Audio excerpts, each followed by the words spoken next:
মেসির প্রিয় খাবার কি ছিল? পাস্তা এবং বিফ। মেসির সাথে স্প্যানিশ ভাষায় ইন্টারাকশন করেছেন। মুচো কালিয়ান্তে মানে খুব গরম। এখানে আমার এত ফ্যান। আর্জেন্টিনা কোথায় আর বাংলাদেশ কোথায়? মেসি আসলে কেমন আড্ডাবাজ? তার বন্ধু বান্ধব নিয়ে আড্ডাবাজ। এটা কি আপনার লাইফের সবচেয়ে প্রাউড মোমেন্ট? অবশ্যই। এবং মেসি উইথ গাফার এখন গুগলে দিলে চলে আসে।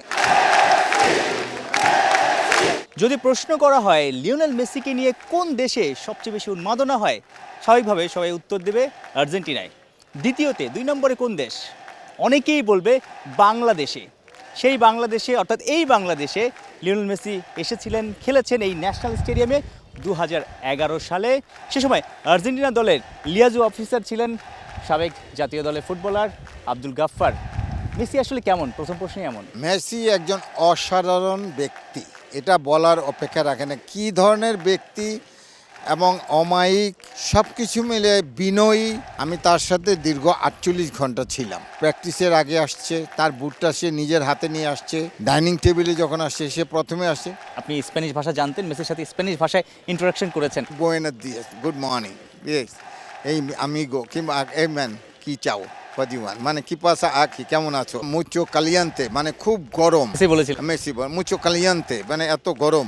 হ্যাঁ, তো এইগুলি আমি তখন বলতাম বাংলাদেশ, হ্যাঁ, ওয়েদার ইজ ডিফারেন্ট। নিজেরাই আলাপ করেছে, মানে এখানে আমার এত ফ্যান। আর্জেন্টিনা কোথায় আর বাংলাদেশ কোথায়?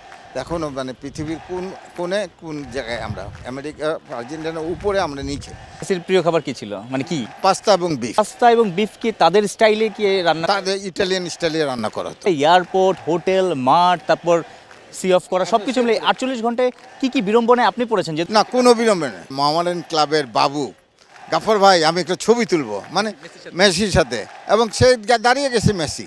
এই যে শুধু বাবু না, আরও অনেক ওই কোনায় দাঁড়িয়ে বাবু, সুন্দর ছবি। এখনও তার মানে অফিসে ছবিটা টাঙ্গানো আছে। মেসি আরও সে কাউকে কোনো দিন কোনো ধাক্কা ধোক্কা কিংবা না কুচা কিংবা সে কোনো খারাপ ব্যবহার কোনো সমর্থকের সাথে করে নাই। ইভেন আমি তার পাশে রয়েছি, কোনো সিকিউরিটি লাগে নাই। তা এমন একটা মানুষ। আমি যখন অনেকগুলি জার্সিতে তার অটোগ্রাফ নিয়েছি, আমার জার্সিটা আজকে আনতে পারি নাই, আমার জার্সিটা আমেরিকা আছে আমার ছেলের কাছে, সে কিন্তু সুন্দর করে তার অটোগ্রাফ দিয়েছে, এটা কিন্তু আমি রেখে দিয়েছি।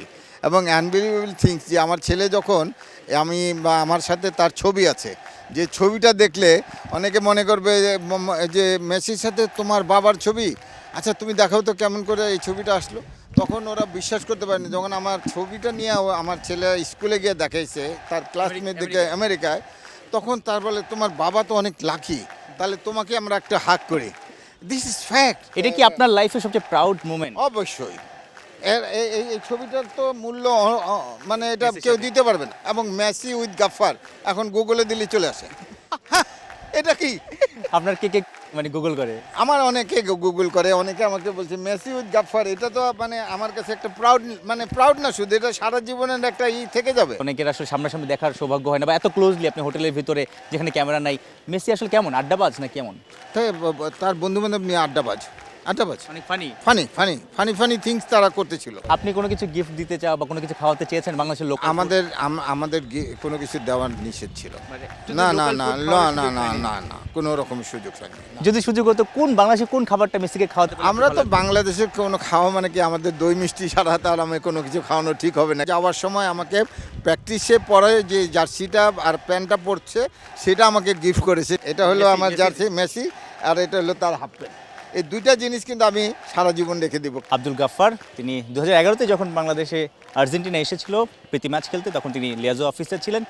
মেসিকে নিয়ে অনেক গল্প বলেন। আসলে মানুষ যত বড় হয় তত বিনয়ী হয়, সেটাই কিন্তু মেসি ছিলেন, আছেন, হয়তো থাকবেন। গাফফার আসলে মেসিতে মুগ্ধ সেই সময় থেকেই। সাইফুল রূপক, 71। ধন্যবাদ।